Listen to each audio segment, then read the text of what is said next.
We must constantly look at things in a different way.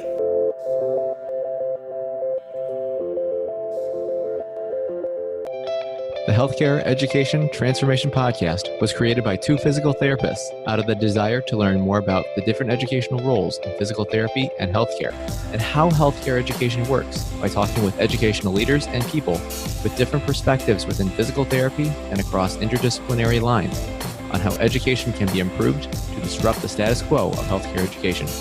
This is our journey, and thanks for listening. Are you a third-year physical therapy student that excels on tests when you have study guides, checklists, and deadlines? With all of the information available about how to prepare for the NPTE, it's easy to get disorganized and not feel prepared going into the big day. NPTE Prep Success is an online course that provides PT students easy-to-use study guides and step-by-step guidance through the NPTE preparation. To learn more, visit kylericeprep.com. Thank you again all for your continued support, and now for the show. Hello, everybody. Welcome to another episode of the HET Podcast. I am, of course, your host, Brandon Powen. And today I have a very special guest on to talk about navigating kind of newer professional journeys and career paths with physical therapists, but also kind of talking about a couple other wide ranges of topics that are kind of relevant issues in the physical therapy profession. As today, I am very happy to welcome Dr. Kim Rondina, who is the owner of Transform Manual Physical Therapy, PLLC, which is a thriving cash-based practice without any marketing efforts in Scottsdale, Arizona. She is also the founder of Wisdom PT Coach, which is an organization founded on the spirit of service and is dedicated to the fulfillment of therapists and organizations' ambitions and visions. Well, you know, Kim, I really appreciate, you coming on today to chat. And I know a few months ago, we touched base and had a really good discussion on some of the topics that we're going to dive more into today. And, I know how you've been involved in a lot of avenues of the profession, such as teaching through numerous professional organizations, other avenues. Would you mind just kind of sharing a little bit more about, your background and story about kind of how you've gotten to where you are today? Absolutely, Brandon. First of all, it's definitely a privilege to be your guest today, and looking forward to a conversation about education. And it's the foundation of what drove my professional journey. So a big shout out to you and F. Scott and Stephanie for building this amazing resource, and looking forward to greater information being available to therapists seeking information out there. So again, it's a privilege to be here. Speaking about my journey professionally, I've been a physical therapist for 18 years. I graduated from USC in 2001. I worked across numerous types of outpatient practices, everything from a physician-owned practice to a private practice to a corporate practice to a larger private practice setting, and held diversity of roles, most recently specifically addressing professional development and performance in our clinics, and looking to really provide an optimal experience for both the patient and the therapist experience. A few years ago, there was a little bit of a transformational point, recognizing how our clinical environments were resulting in patient care that in what I believe was a little bit less than the potential available for our communities. I also struggled with the fact that therapists were being more operationally managed as KPIs became more prevalent in our business structures and our conversations. So we were missing the human people element of why so many of us became therapists. So in all honesty, I abruptly changed career paths. I had a fantastic, amazing job in which I was responsible for the growth and development of over 70 therapists.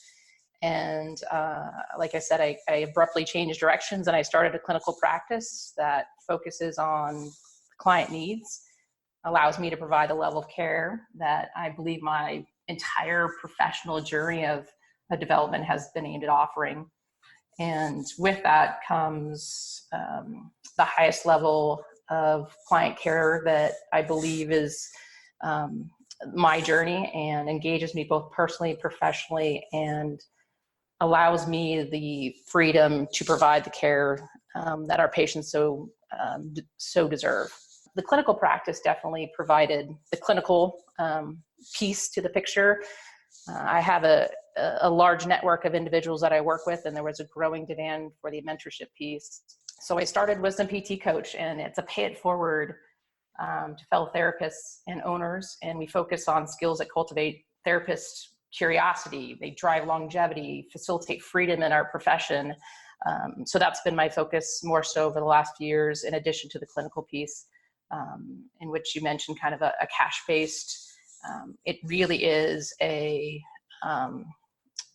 collaboration with the patient more so than the traditional model per se. So it's been very much an enjoyment to be in that realm of practice on a day-by-day basis. So that's a little bit of my journey, and it looks familiar on the front end for a lot of people working in busier outpatient settings, and it's transformed over the last few years into something that fulfills me to this day. Well, that's great. And I'll admit, Kim, one of the things that, as I kind of read and kind of that you mentioned when we talked a few months ago, that really, frankly, shocked me was how you're able to do that avenue of the clinical piece without any marketing efforts. So that was always kind of shocking. I was like, how in the world did you pull that off? Well, so in truth, I do have a website. So I believe that is a marketing effort, but it was a fixed cost on the front end. And I don't do any day-to-day or week-to-week marketing efforts. And if we reference WebPT's 2019 State of Rehab or State of Therapy report, they did show that smaller practices do have an amazing ability to touch base with the consumer directly. And that's where a lot of their patient population comes from. So I do, over 60% of my patients come from existing patients and word of mouth and friends and family. And then another portion comes from not the typical PCP orthopedic model. I've got about 15% coming from that direction.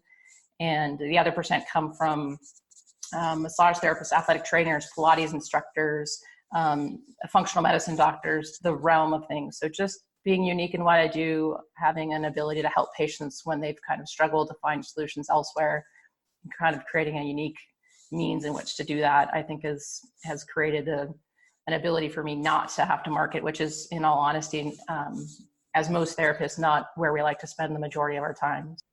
Well, I think that's fantastic. And Kim, of course, you had alluded to some of these things a little bit earlier, but of course, knowing and hearing from a lot of other healthcare providers, so not just physical therapists, about the concern of burnout and, things changing once they're kind of out working in the workforce. And that can sometimes lead to initially passionate and eager clinicians either to seek other options and modify their career and personal path in either a positive or a negative way. So let's dive into this a little bit more as to what do you think are the main reasons that you feel that this phenomenon is happening to the scale that it's happening across the country? And I know it's a very multifactorial problem, and I know that there's a lot of things going into this, but let's just touch base on some of the big ones just to kind of get an overall understanding if we could. Sure. Well, let's start with framing the situation a little bit. Unlike global warming debate, I think there's no real argument that burnout's a real issue, not just within physical therapy, but within the medical community as a whole. There's plenty of research out there showing the differences between different medical practitioners. And one that came of interest to me was a study from 2016 to 2017 demonstrated that PTs were actually had the highest increase in percentage of turnover of all allied healthcare professionals. So I think we feel it, but when we compare ourselves to others, being at the forefront is probably not where we want to be in this topic. But, and like you mentioned, when I talk to therapists, they've either made a change or looking to make a change. There's a familiar story of, I see 25 plus patients a day. I don't have the resources to work on mentorship and professional development. So much of what I do is paperwork. I'm taking hours worth of documentation home. So there's a familiar story. And so we kind of have to ask, why is this happening? And in my opinion, processes and profits have been put before people. And so broadening the perspective around that, we as human beings are wired to explore, learn, and find meaning.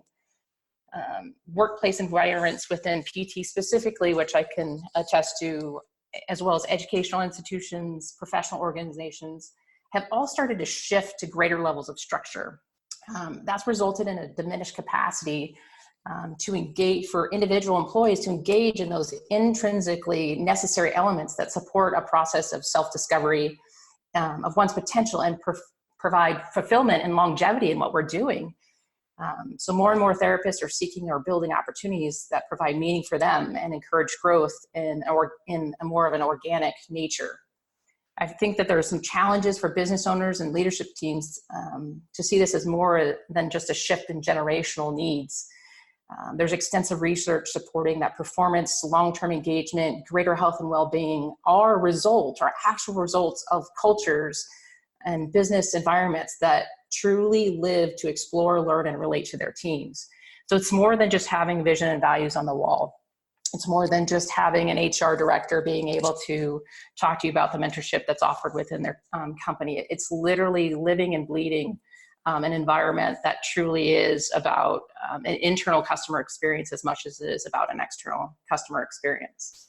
I think that's a really good point. And to add on to that, I mean, I'll openly and admittedly talk earlier on when I kind of hit more my quote unquote burnout. To me, it surprisingly wasn't because of many of the reasons that you had kind of said when it came to the business side, at least where I was at. I was at a nonprofit hospital health system. Mm-hmm. I didn't really experience that. However, what I did feel that kind of quote unquote burned me out was really not feeling clinically adequate and really just not knowing how to really transition and independently be a clinician to the, obviously an efficient level in my mind, of course. So, and also dealing with uncertainty and, finances, of course, from a debt load. So, I mean, I know those are certainly some relevant factors as well. And again, everyone's reason for feeling that way can be certainly different. I'm not going to take away from what you had just said, but there's definitely that other piece that can certainly be very relevant. Oh, absolutely. There's a growing, I've talking to owners and employees there. It amazes me. There's actually a growing number of companies that are taking away the financial support for clinical growth and development. And our clinics have become challenging from a volume standpoint, whereas there can actually be mentorship time set aside to help a younger therapist grow and develop their skills, whereas they build the confidence, build the understanding of how to create rapport with a patient, even when things may not be going as your plan of care had hoped, but how to be adaptable, how to find solutions, how to be have a wider perspective about what's truly being impactful to a patient. And those things take dedicated time to create that expertise. Harvard Business Review actually recently published a study that demonstrated, I believe it was a 15-year period of time that it took to develop expertise. And that's dedicated practice. That's not just doing your job, that's dedicated practice. And so many of our younger therapists come out of school, and if you just ask them the question is, what do you want your career to be looking like in 5 years? Everybody wants a certification. They want a level of expertise. They want to show a level of competence that warrants the amount of dedication they've put through years and years of school and training. When we talk about what that 10 to 15-year program looks like, it has to be dedicated rather than just situational and opportunistic, because that's not fulfilling and that's not enough. Because again, we want to explore and learn, and that has to be done in a meaningful way rather than just a time schedule matter of fact. So your situation is pretty common as well. So without question. Well, absolutely. And I think one thing to add on to that as well is that I know many others as well often will kind of feel pressured to choose certain jobs, just mostly looking at the bottom line in terms of from a dollar because of, debt and just other, life expenses that come up, because it can be a time where a lot of life events are happening. So, I mean, there certainly is a financial strain element as well that can heavily influence our choices and what we do to a degree too. Yeah, absolutely. I think I've talked to the student conclave here in Arizona, and one of the things that I try to put in context is, as a starting salary, if you're getting offered, say, $5,000 difference in a starting salary, if you break that down after taxes and take away all the, contributions to your 401k and the things that you should be doing, it averages about $11 a day. So you have to ask yourself, for $11 a day, is it worth basically seeing potentially between 15 to 20 more patients a day for that extra $5,000? So for some people, that might be a yes, absolutely. I need to get ahead of the financial stress of debt. And for other people, the realization of the stress that they're assuming for that marginal difference in their pay on a daily basis, and what they feel like when they get home at the end of the day may not be the best choice for them. So you do have to explore things from a little bit more of a global perspective and understand what your reason for making the decision is. And undoubtedly, the student debt issue is real. I know that we're taking some steps to try to mitigate that in some way, and hopefully we'll have a lesser impact on the vitality of a profession by taking some of the steps we are today at a national level. So. Well, absolutely. And I know that there's been groups, especially within the ELP, there's been a task force that's been assigned to kind of investigate that a little bit more in depth and specifically, because you're very correct. And I think what was really interesting is that study, I don't know if you read this one by Rich Shields at University of Iowa, where they kind of looked at a certain level of depth for PT is worth it up to a certain point. Yeah. I don't remember the exact number, so I'm not going to misquote anything here, but sure. Basically what it said was after a certain level of debt, the return on investment seems to really be quite questionable. Yeah, and I know you've mentioned that in a prior episode as well, and I think combined with the work that WebPT has done to kind of give us an idea of the magnitude and the impact across the tens of, I believe we're up to about 10,000 therapists every year graduating. If you take an average student debt of about $150,000, you take an average interest rate, and you have someone paying off the minimum balance every month because they're striving to do other things in their life, housing, life, family, all that stuff.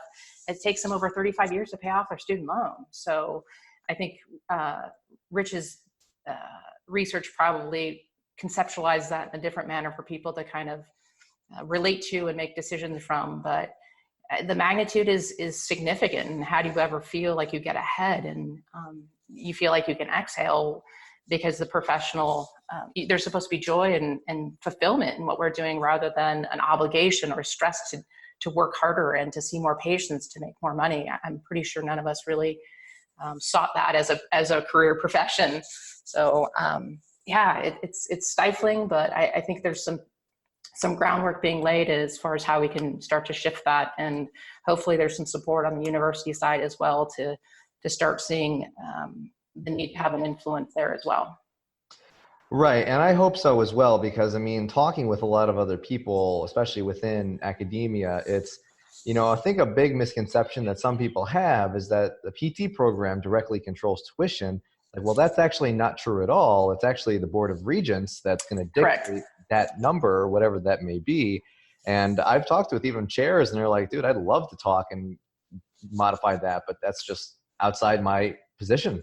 Yeah, and they're also being challenged to increase the size of their classes and have more PT students enroll each year. And although there are applicants, we have to look at kind of the greater good and the message that the universities are conveying as far as the opportunity after graduation and after they pass their licensing exam. So it's just not about opening the door to achieving a degree, but what does that degree lead to from a success and fulfillment as a professional in the PT industry. So absolutely. Yeah. And this is kind of a follow-up. I didn't write this down, but given that, of course, we're talking about the nature of kind of that path and progression, given the finances now, of course, that there's been kind of a move to make residency more of the normal continuum after entry-level education.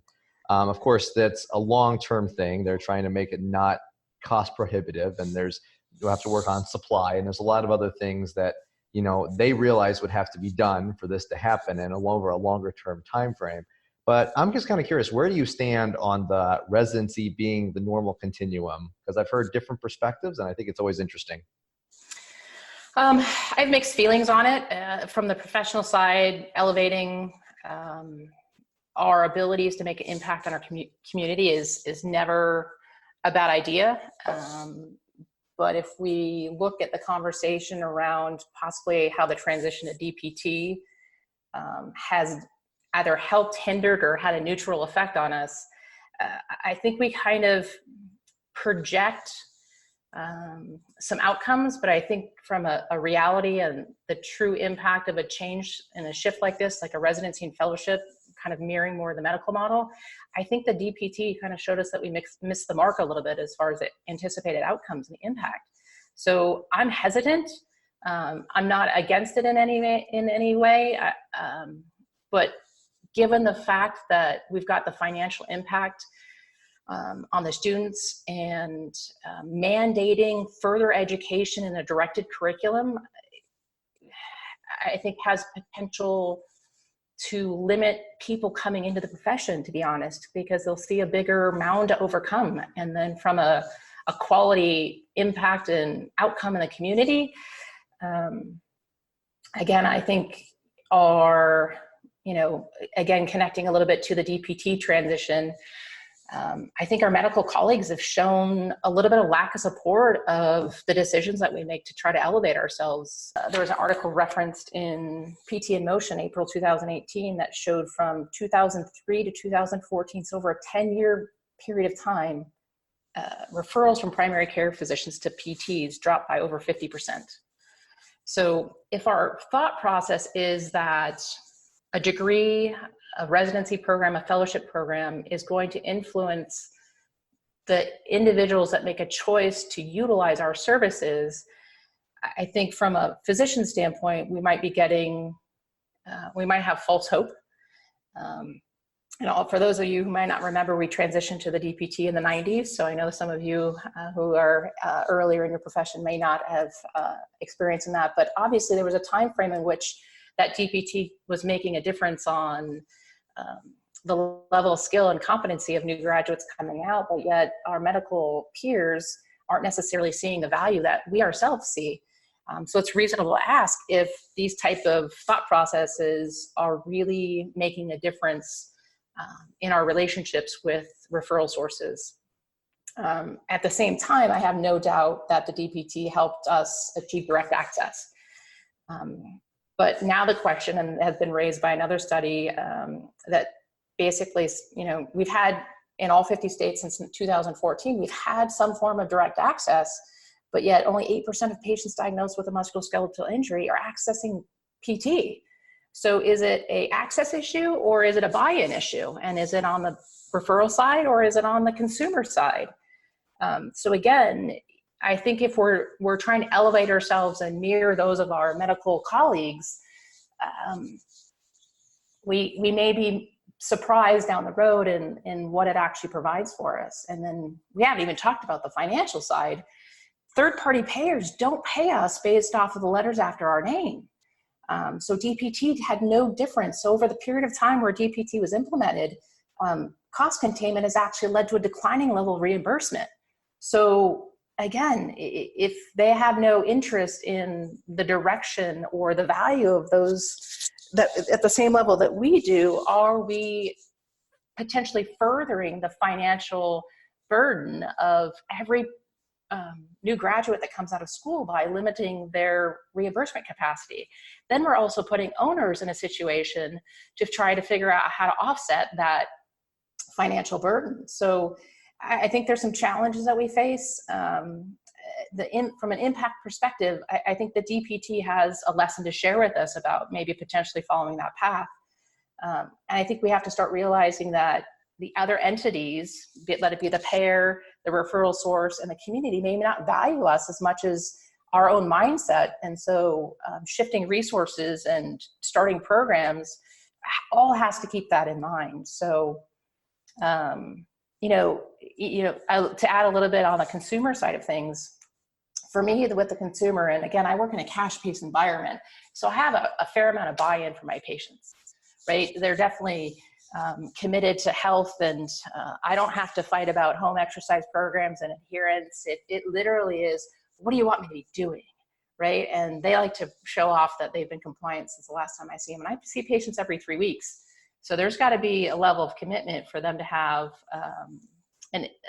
a meaningful change from session to session. And they understand that.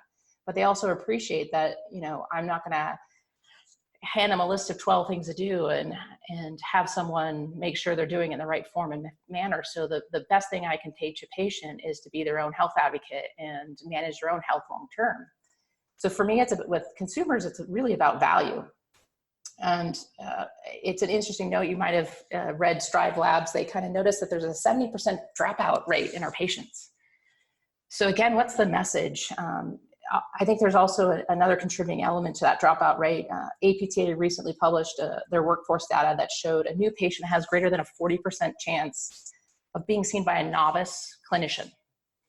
So will a residency/fellowship program change that entry point for our community into the PT realm? Possibly.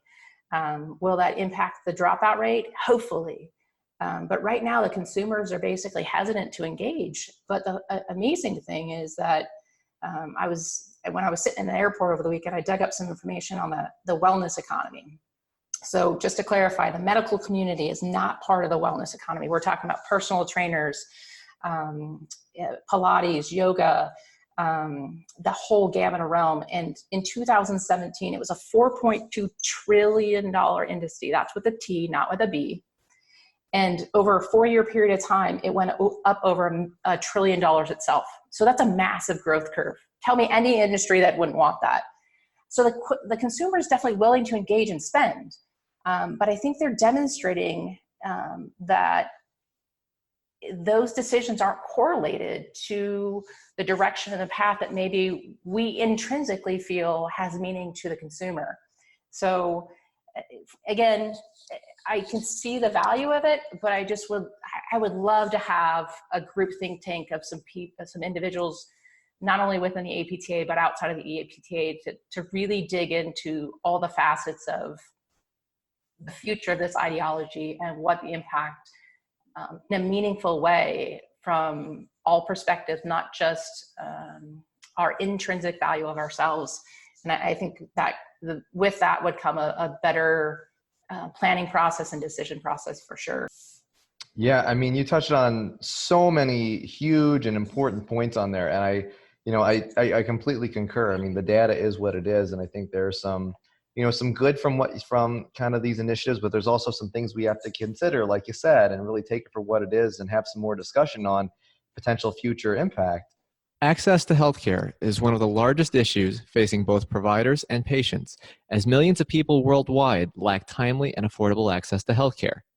Anywhere Healthcare, a telehealth platform, is a simple, low-cost option for providers and patients that eliminates the barriers to access to all kinds of healthcare. To find out more, check out anywhere.healthcare, which is available in our show notes. And if you use the code HET in all caps when you email to sign up, you'll save 25% off the total cost.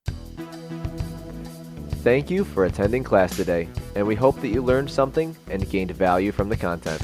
If you'd like to schedule office hours with us, feel free to add us on Twitter at HET Podcast, on Instagram, HET Podcast, on Facebook, the Healthcare Education Transformation Podcast, and the homepage, healthcareeducationtransformationpodcast.com.